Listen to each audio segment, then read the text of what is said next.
Well, Slotcha, howdy do buckaroos. How the heck are you? Some folks may be worrying about me. Probably not. Damn, we haven't seen a live video in a while. Well, I didn't want to do a lot of live video when I was on vacation. So anyway, I'm going to do a 2-beer with the Beer Western Brewer video using 2 beers from Columbus Brewing. It's one brewing I haven't been to yet. I hope to be able to get there, but I've only got one more day here, so we'll see how tomorrow shakes out. This is their FestBier, their Oktoberfest style lager. And I had to turn my light down because I was getting a glare, but no, I can't read it. It says here, oh, there it is, 5.3%. There we go. So I wasn't reading that. And I have their I have an IPA we're going to do later, but I want to start with this FestBier using my Hofbrauhaus glass, since I don't have a Columbus glass. Slotcha. So this is exactly how you would expect this style to be. This is that classic FestBier, more of a Vienna style lager. A little malty sweet, a little nutty, just like me. Little sweet, little nutty, just like me, man. Little herbal on the nose, the hoppage.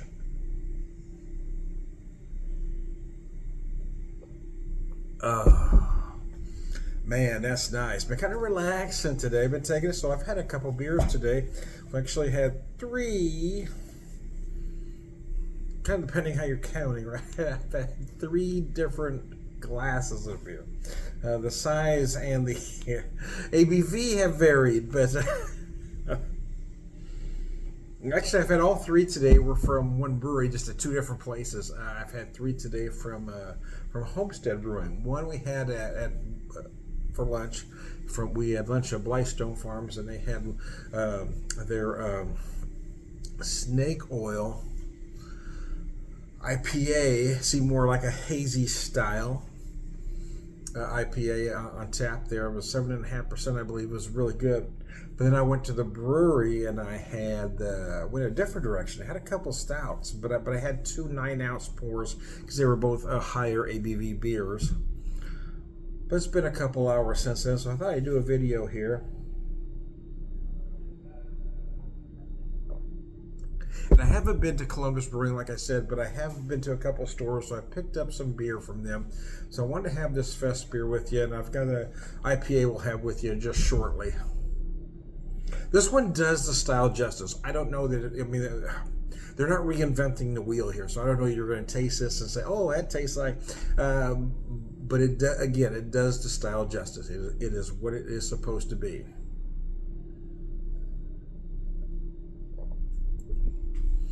So if you're like me and you like classic beer styles, it seems we are a dying breed these days. A lot of folks just aren't into the classics anymore. Everything has to be this flavor, that flavor, or this way or that way, or this fruit added or that fruit added. I'm just a guy that enjoys the classics. Not everything has to light your world on fire. Not everything has to reinvent the wheel. Sometimes a beer just needs to be good as per style. And quite frankly, that's what they do here with this one. It is done very well, so there you go. Oh, mercy.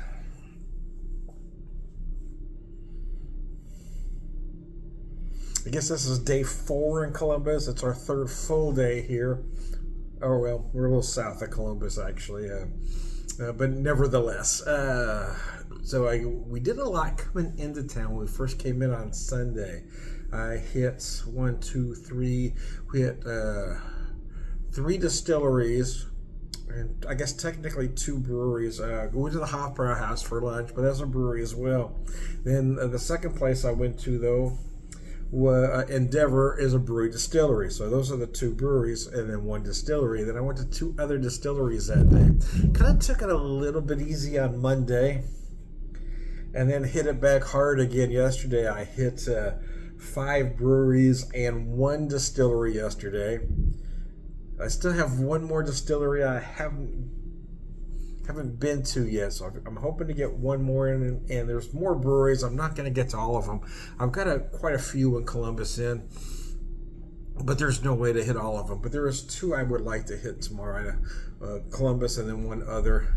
I don't want to mention the name just in case I can't get there.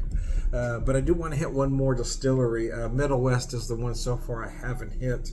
I've hit Echo, Endeavor, High Bank, and Watershed. All have been incredible. And to be honest with you, I don't know that I can pick or tell you which one is the best, because they all are good for different reasons, right? They all have kind of different specialties, so I have a hard time saying, well, I like this one better, because they were all good for different reasons. So, but Middle West is the one I haven't been to, so I'm hoping to get to that one tomorrow. But quite frankly, we've been to so many, I'm not going to get my heart broke if I don't get there, or that other brewery that I haven't mentioned the name of, because I want to focus on what I have been able to do and what I didn't get done, because it's just been a great trip. We've never really been in one place for 5 days to kind of relax. So I didn't want to just hit it hard every day. I wanted to take some time and just kind of relax. That's kind of what we did today. So I just got the one brewery in. I would have got two in, but it didn't open until much later, and we just wanted to come back to the room and kind of relax a little bit. And we were both needing a little, just a little breather, a little downtime. And that and the fact that, it seems like you're always on the go. You pay for a nice hotel room, and then you're always gone. You're not using it. And we kind of wanted to, because I've got this such nice space here at the Brew Dog. I mean, it's a great hotel. I've got a view of the barrel room. I mean, it's freaking beautiful here. So I was, I kind of want to sit in the room a little bit. I want to enjoy the space.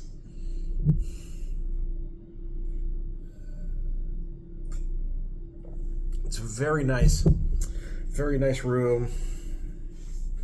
The only kind of complaint is that there's concrete floors, and then I think part of that's because we overlooked the barrel room, so the rooms stay a little on the chilly side. But everything else is nice. The customer service at the Brew Dog has been very good. The food is excellent here as well. It's Wing Wednesday, so I'm probably going to have to take advantage of that. They've got a special $15 all you can eat. Quite frankly, I can't eat a lot, but I'm probably going to have to do that anyway because I really want some wings, man. I want some damn wings. Maybe I can and eat a whole bunch, but son of a bitch, man. My wife and I have been sharing about every meal here when we've been together. So we may have to do separate because obviously if it's all you can eat, you can't share. But this way I can order my wings, hellfire spicy, right? I can just go crazy.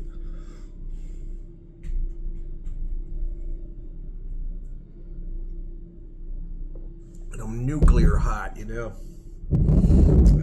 if we're not sharing, but.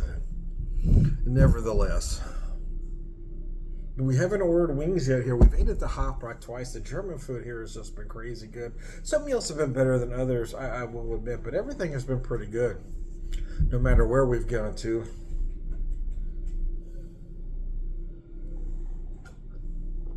And as much as I've been trying to gather a lot of beer and whiskey, we've been also trying to hit a lot of local coffee shops at various places we've been and try to pick up some local coffee as well to go home with.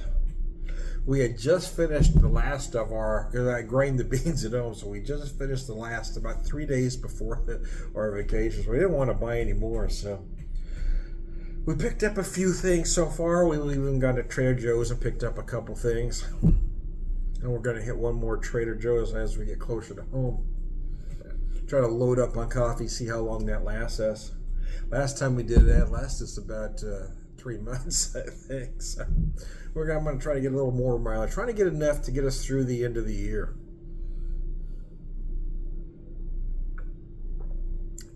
Probably not going to get enough beer and whiskey to get us through the end of the year, but maybe close. maybe close. But I am trying to. I'm trying to buy as much local stuff as humanly possible. I know it seems like whiskey guys are kind of. I don't know. I just have lost touch with a lot of them because I don't understand the mentality. They want these big names. They want this name, this particular whiskey, just to put on their shelf and say, "Hey, look what I got."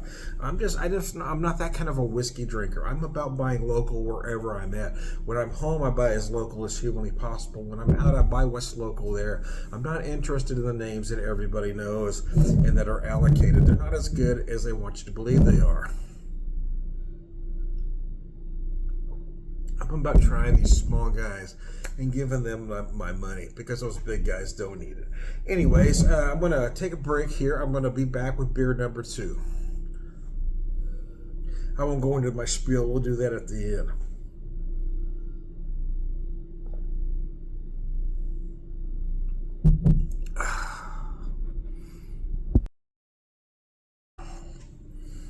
Slasha, as promised, beer number 2, 2 beers with the beer whisperer, 2 from Columbus Brewing. I hope to get there tomorrow, but we got a lot going on, so I don't know. But anyway, Columbus Brewing, this is their Hazy Bodhi Double India Pale Ale. I've never had it before. And quite frankly, I thought I had the regular Bodhi in there, but I had the Hazy, so nevertheless, this is the one we're going to drink.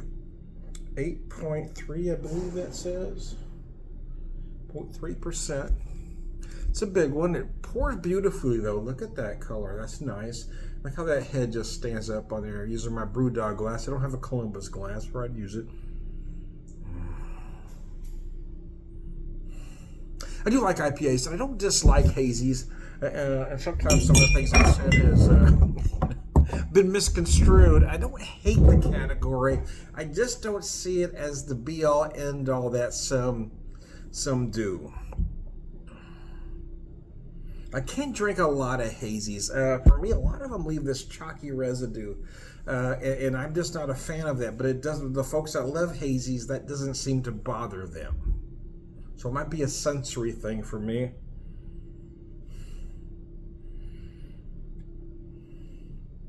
But IPAs in general have just changed so much through the years. I do miss the days when IPAs actually had malt in them. when they were all closer to an amber. Anyway, I do miss those days, man.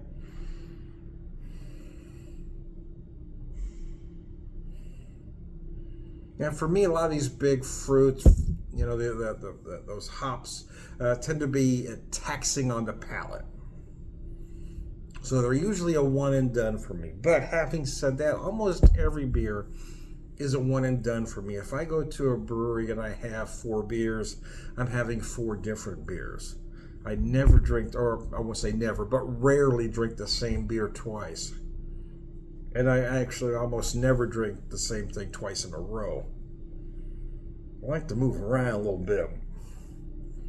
I like to keep my palate guessing. I will tell you the nose on this is phenomenal. Got a creamy tangerine note. Almost has the aroma of an orange Julius.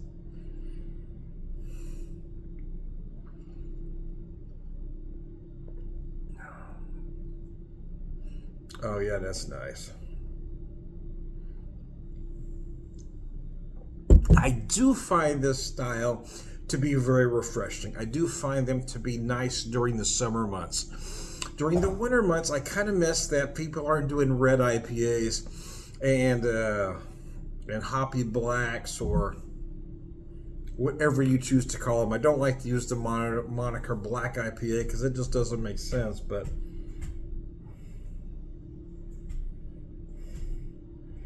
a nice hoppy dark ale I really enjoy as we get into the winter months.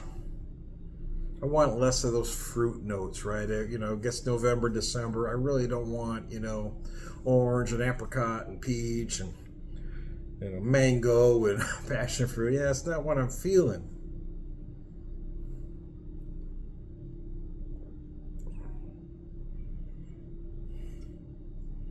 I want a beer with more substance. But sometimes I still want an IPA. I just miss that those brews aren't being done as much as they used to. One of my favorite beers back in the day reminiscing a little bit was a Grand Teton Pursuit of Hoppiness, a big hoppy red ale. I don't think they called it an IPA, to be honest with you, but it was a big kind of an imperial hoppy red, a lot of malt, a lot of hops.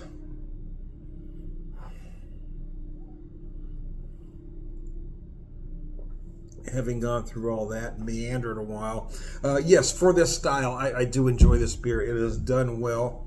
I cannot find a flaw in it. A lot of citrus mixed with tropical fruit early on, some definite stone fruit in the middle. I'm getting more apricot than peach, but just maybe a hint of peach in there as well. And some mixed citrus zest in the finish, a little bit of tangerine, a little bit of orange, maybe just a hint of grapefruit as well.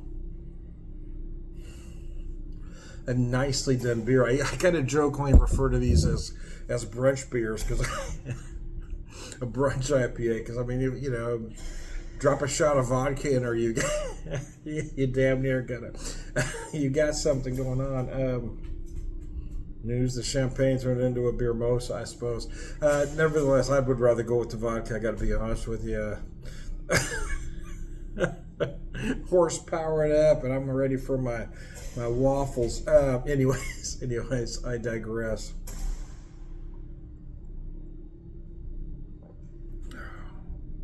It does hide the 8.3 extremely well. You don't really feel, you don't taste, let me say it that way. You don't taste that 8.3 per se.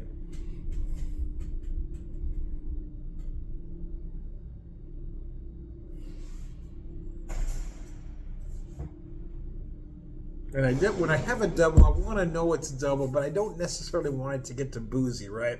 You don't want that ABV to become off-putting or take over the other flavors. And what they've done here is, well, it's done extremely well. Again, you don't taste that extreme alcohol. They have it blended very well. So there you go. Anyways, I digress. Oh, fuck nuggets. You know, the longer I've let this warm, I was feeling the tangerine. I mentioned tangerine earlier. And also mentioned the tropical fruit notes. Mango, passion fruit. But I'm getting more stone fruit from this than I get from most hazies, especially as it is warmed. I'm really feeling more of those stone fruit notes, apricot in particular.